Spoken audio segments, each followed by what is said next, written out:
Good morning.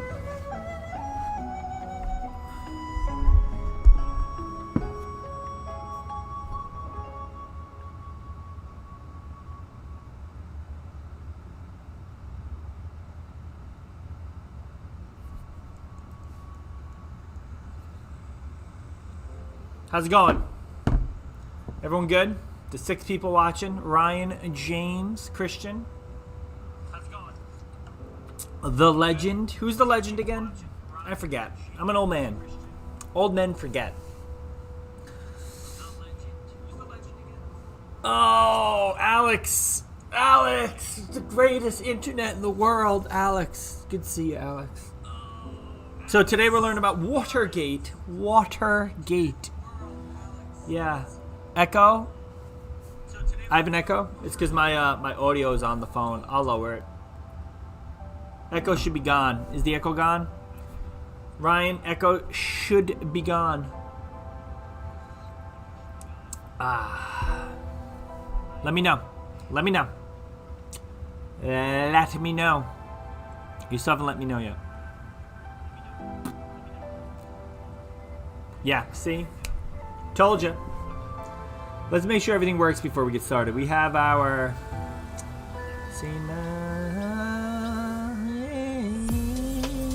Hold on. Hold on. We got... Alright, just video capture device. Alright, let's get our heart-to-heart going here. Put in a video, add existing. There we go. Boom. There we are. Let's make it big.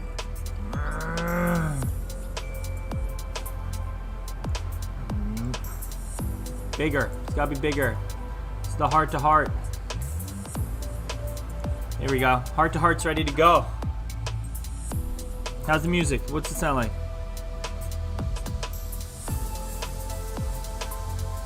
I like it. We like it. Alright, what else? Want to get the Field of Dreams going? Field of Dreams.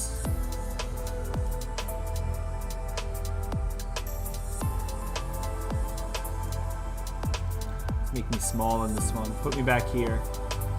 Alright, so this is tricky. This one's tricky. You gotta be tricky about this. Hold on.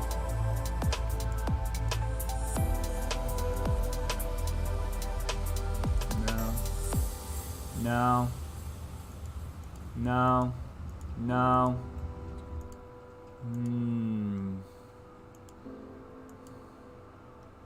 Yeah, it's this one. Watch this. Watch this. Watch what I do here. Boom. No, just... Patience, y'all. Patience. Nah, Field of Dreams ain't working. I'm not doing that now. Christian, that's my job. Oh, you get a little infighting here. You got 9 people. Yeah, so I'm not gonna... the Nearpod's for me. So you share your opinion. I will read it after the stream. Not sharing that stuff on live stream. I just wanted to give you guys a platform to talk. There's your platform. Way to go. Super job. Awesome work. I like it. Sounds good. Yippee.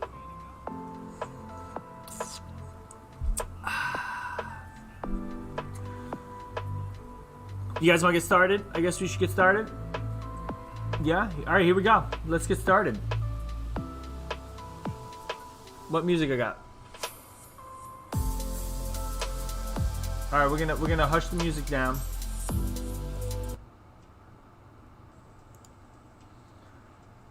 Music is hushed.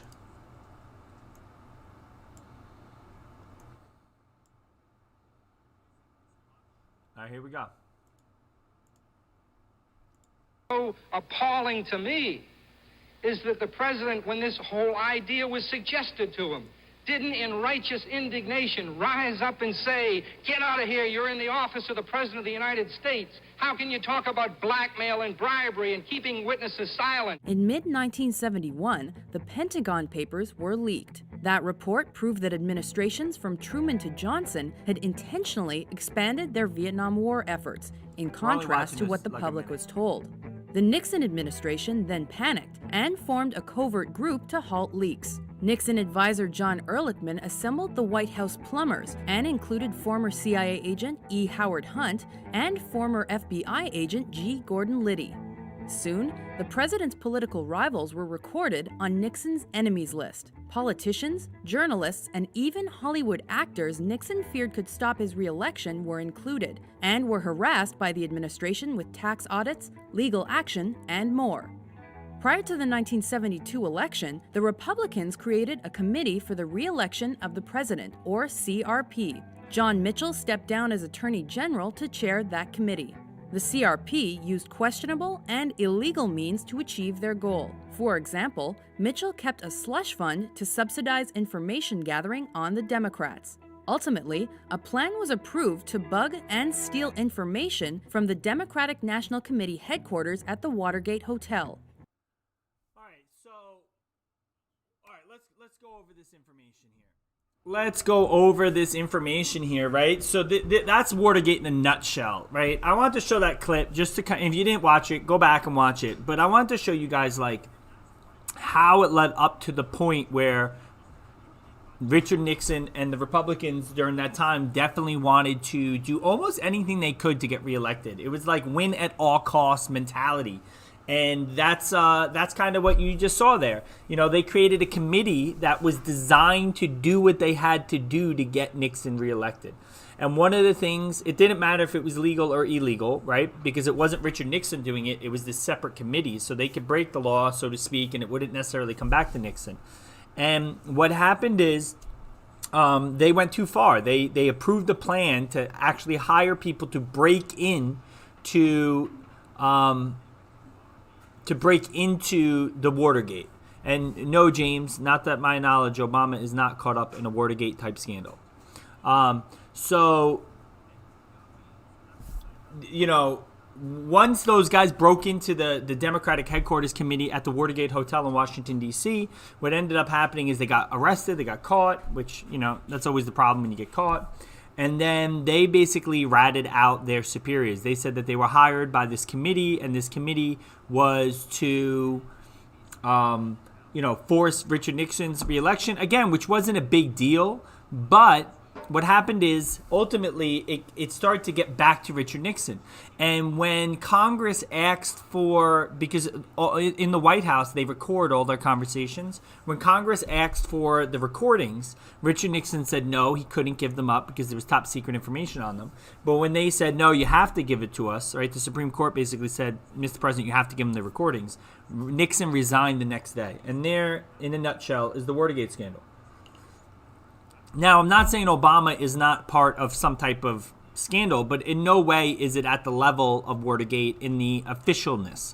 There's a lot of conspiracy theories and things and people talking about, Trump being an issue and Obama and Hillary and all these things, but none of these things got to the same level that Watergate did with the officiality of investigating and police involved and things like that. There might be people who think Obama has done something wrong or Donald Trump has done something wrong, but it hasn't gotten to that level that Richard Nixon did with Watergate.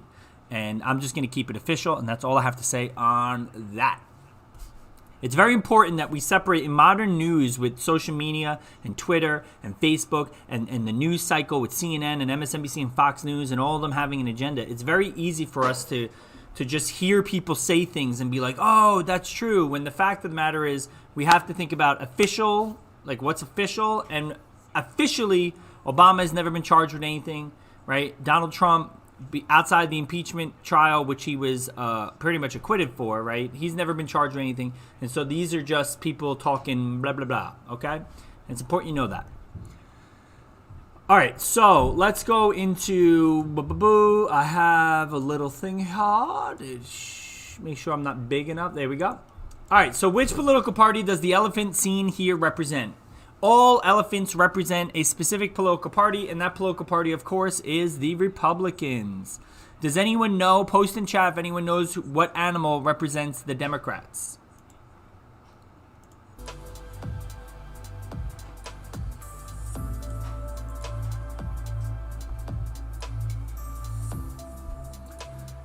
Anyone know? Yeah, donkey is correct, James. Donkeys are Democrats, elephants are Republicans. And the easiest way that I remember this from childhood is that Democrats want progressivism, they want change, they want to disturb the current situation, and a donkey like bucks and is annoying, yeah, right? And an elephant is slow moving, right? And Republicans, they're more traditionalists. They want to keep the status quo, so to speak, and so they're more of a slow moving enterprise. They don't want to necessarily shake up the status quo, and so therefore, and that's just general terms. That's how I remembered it as a kid.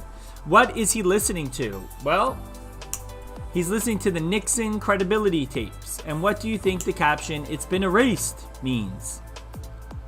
Obviously, it's been, like hee-haw. That's annoying, James.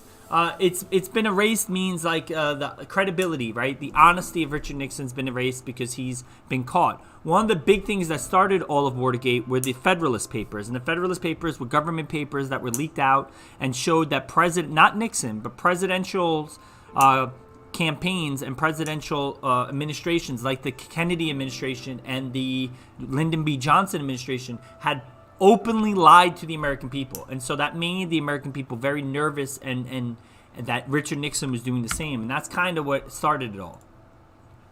Richard Nixon, the Watergate scandal. Here we go. So the election of 1968. Democratic President Lyndon B. Johnson chose not to seek re-election. Because of Vietnam, Johnson becomes president after John F. Kennedy is assassinated. He finishes out Kennedy's term, which was only like a year and a half. I think a year, because Kennedy was, I think it was like a year and a half. And then Johnson won in, 64? And then 4 more years later, Lyndon B. Johnson could run again. But because Vietnam was riling up and it was very stressful, he didn't want to get involved in Vietnam. And, let me rephrase that. Johnson wanted to focus on domestic issues, but he escalated Vietnam with the Kennedy administration.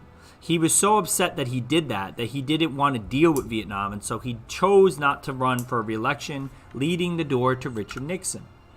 The Republican nominee, Richard Nixon, secretly scuttles peace talks to end the Vietnam War. So he campaigns on the idea that he's going to end the Vietnam War, but when he becomes president, he doesn't want to end the Vietnam War and admit defeat, because then he'll be the weak president that pretty much gave up Vietnam. And so I don't see the kid in the back. Oh, these guys right here? This guy? And this guy? All right, moving on. Here we go. War protests and assassinations of Martin Luther King and Robert F. Kennedy led to the distrust of the U.S. government. Here we go. This is the election map of 1968. As you can see, the Republicans dominate. They not only do they win the electoral vote with 56%, they also win the popular vote with 43%. So, kind of crazy. And what's interesting here is look at Texas, man. Texas did not vote for Nixon. That's interesting, right? All right, so the election of 1968, Nixon wins by a thin margin, pleads for reunited nation.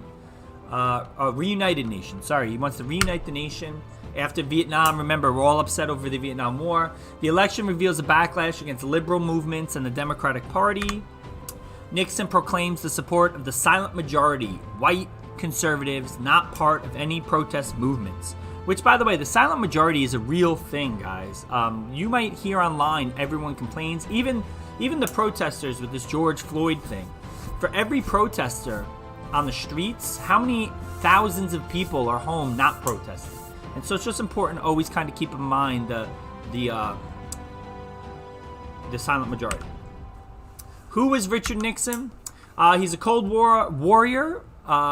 He's a congressman from California. He's a member of the House Un-American Activities Committee, which was created by McCarthy, Senator Joseph McCarthy. And he was vice president to Dwight D. Eisenhower in the 1950s.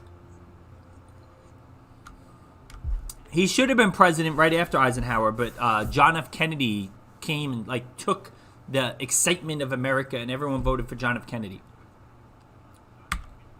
Nixon's first term. It's all about Vietnam. He expanded the war into Laos and Cambodia. He kept the enemy's list of people who crossed him, and that's what we're going to get to Watergate in a second. So much like Andrew Jackson, with the spoils system, Nixon kind of takes care of his friends and kind of bullies his enemies, which is not a new thing for a president, and presidents still kind of do that today. He orders the IRS to audit and FBI surveillance of war protesters, which technically is not legal. He tries to suppress the Pentagon Papers. The Pentagon Papers were, I talked about before, these are leaked documents that showed how John F. Kennedy and Lyndon B. Johnson's administrations had lied to the American people. He wants to suppress that because people don't look at it as the Democratic president so much as they look at it as the president lied, and so the new president will lie, and it gets very, very scary. The Pentagon Papers. So this guy, Eisenberg, a military analyst, releases a secret document on the Vietnam War. The paper showed that the government lied about the war and did not believe it could win. Newspapers published then by Nixon administration sues to block them. The White House plumbers. So Gordon Liddy and Howard Hunt. These are White House created a unit to stop leaks called the plumbers because they stopped leaks. That's funny. They burglarized the office of Daniel Ellsberg, psychiatrist, seeking material to discredit him. So these guys pretty much threatened everyone who worked in the White House that they're not allowed to leak out information to the press. Now this is where Nixon's going to get in trouble with the actual Watergate. So in his re-election campaign, the plumbers turned to political espionage before the 1972 election. Committee for the re-election of the president, CREEP, is formed. Now, CREEP is the group that's going to hire the people to break in. He uses money laundering, slush funds, and dirty tricks to discredit rivals and ensure Nixon's victory. Now, it's important to note, Nixon doesn't do this. The committee CREEP that is formed to help Nixon get reelected does it, and so do the plumbers. So they start to create like a group of people who support Nixon, who can kind of break the law, but Nixon stays clean. What's funny, Steven? I'm confused. All right, moving on. The Watergate break-in. So we got 1, 2, 3, 4, 5 guys here that are going to get arrested. June 17th, 1972. What's my music here? Hold on. It's good music. In June 17, 1972, 5 men are arrested for attempting to bug the Democratic Party headquarters inside the Watergate building. One of them, James McCord, was the head of the security of the Republican Party. So immediately the Democrats start to connect these guys to Republicans. A Nixon campaign, of course, is going to deny all involvement. You said nickname plumbers that stop leaks was funny. I guess the stream is on delay. Sorry, Steven. I saw that like way after I said that. The election of 1972. So here you can see, I wonder who wins. Look at this map. This is crazy. Can you imagine America doing this today? This is a united country right here, at least on paper. Look at this. 60% of the people voted for Nixon. 96% of the electoral vote. He wins by a landslide. Look at this. Good Lord. Hold on. That's definitely more than 6. That's 96%. Yeah, it's crazy. Even look, even New York voted for Nixon there. All right, so the cover-up. So Nixon involved in cover-up, not the break-in itself, and that's important that you note that. I already said that the group is the one that does the breaking of laws. Nixon is separate from it. He illegally had the CIA persuade the FBI to stop its investigation. So the FBI immediately starts to investigate these 5 guys who break into the Watergate, and one of them is the head of the Republican security, and so immediately everyone is connected to the Republicans, and so Nixon steps in and says, hey, stop investigating. Let's leave it alone. Nixon's advisors bribed the burglars into silence and coached them how to lie in court. So now we're getting this is pretty dirty stuff here. The incident barely noticed by the public, so no one really cares yet about this stuff. And of course, just like I just showed, Nixon wins the 1972 election by a landslide. So everything's looking pretty good for Richard Nixon up to this point. Until the Watergate trial. All defendants either plead guilty or are found guilty. Burglars are sentenced to long prison terms to encourage their cooperation in upcoming Senate hearings on Watergate. So what they do is they prosecute these guys for a long prison term, and then they tell them they'll shorten it if they agree to tell the truth to the Senate and all that stuff. So Woodward and Bernstein, Washington Post reporters Bob Woodward and Carl Bernstein investigate the story. They believe the White House is involved in a cover-up and a scandal. The Senate investigation. Senate hearings begin in 1917. I'm going to go quick through this. It's all technical stuff here. White House counsel John Dean testify implicates basically. So now they're starting to connect it that Nixon's trying to cover it up. The secret White House tapes. And this is where Nixon gets in trouble. Right here. Boom. Boom. Here we go. You ready? It's revealed that Nixon had a secret recording system in the Oval Office. This way he can have a meeting, and if he was like, hey, what did I say in that meeting? He could go back to the tape and listen to it. He's set up to provide a historical record of his presidency. So pretty smart. A lot of presidents do this, by the way. The tapes could show whether or not Nixon himself was involved in the cover-up. If they listen to the tapes and he is recorded in the Oval Office, like not knowing what's going on, then he's innocent. Or if they recorded him like saying, hey, let's cover it up, then he's guilty. So this is called the Saturday Night Massacre. Basically, in one night, everything kind of falls apart for Nixon. Nixon appoints a special prosecutor. Basically, they order Nixon to they're like, hey, we want the tapes. Give the Senate the tapes. Nixon basically says no, and he fires the special prosecutor. Basically, a series of resignations and firings known as the Saturday Night Massacre happened. A lot of people get fired in the White House, and this is where the public really starts to become like alarmed that something shady is going on. So Vice President Spiro Agnew accused of evading income taxes and taking bribes. So the Vice President is caught up in it. So this is pretty high up stuff, right? He resigns, and then completely unrelated to Watergate scandal, but still it shows the corruption of the administration. And Gerald Ford, the new Vice President, takes over. So now the impeachment trial. After the massacre, Congress begins deciding whether they should impeach Nixon based on the cover-up of Watergate. The House Judiciary Committee voted to impeach Nixon. His conviction and removal from office seemed like it was about to happen. And Nixon is forced to release the White House recordings, which, spoiler, on the recordings, it shows that Richard Nixon knew about the Watergate scandal. Hence, it was true that he was trying to cover it up.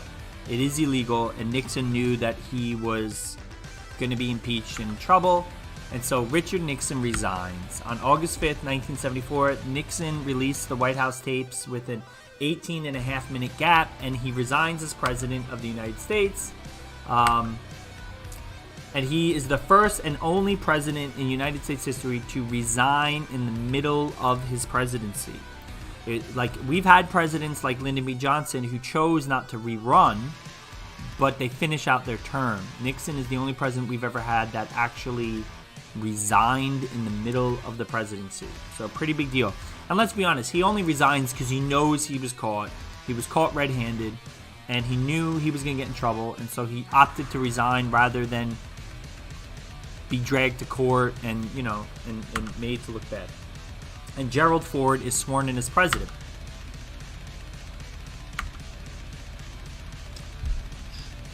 Ford, of course, pardons the president. So it's important to note that one of the powers of the president is the power to pardon someone, so they can forgive you if you've committed a crime.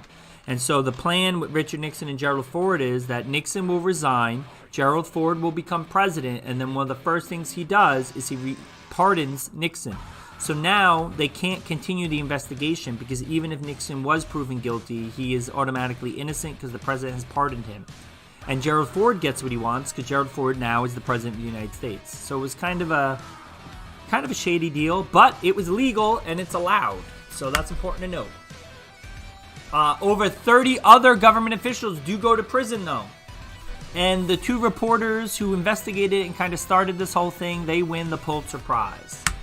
And that sounds like a movie, which they did make a movie about this, several movies. So there you go.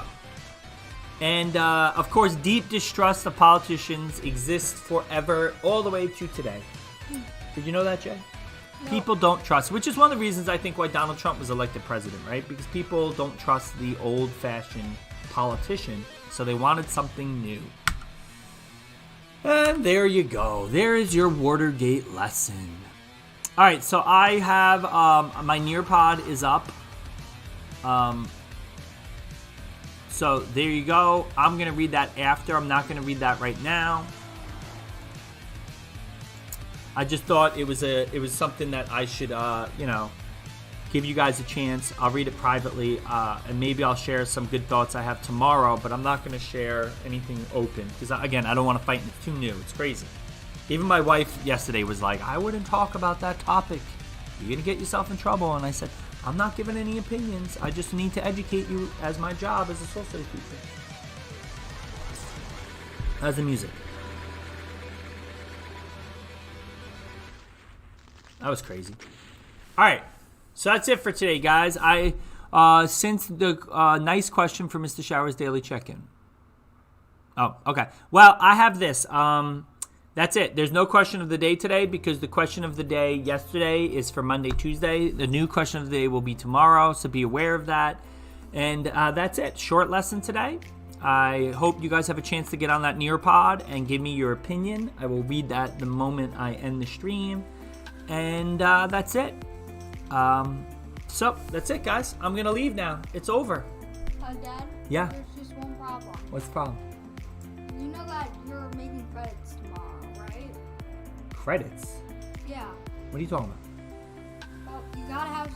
You know tomorrow you're gonna make a little short for the end of your stream. You know. Oh, am I? Oh, my son wants me to make credits because No, I have not intros. credits. I have intros. I don't have credits. No, you don't need credits. Because every single credit's gonna say produced by Larry Voter, ideas by Larry Voter. All right, I like it. We'll make some credits. I like it. I'm a little busy. Don't make credits. No question of the day today, Don't James. make credits. No, don't make I'm all credits. gonna say your name. Yeah, it's all intro. I agree, Derek. My son has a point. It's all intro. It's it needs something. Hey, Leo McGovern, what's going on there, pal? You should have credits where you credit me for the question of the day. I could do that. There should be outros. All right, I'll make an outro. Sorry, guys. Didn't mean to upset you all. All right? Good Lord. I like this one. That's my favorite.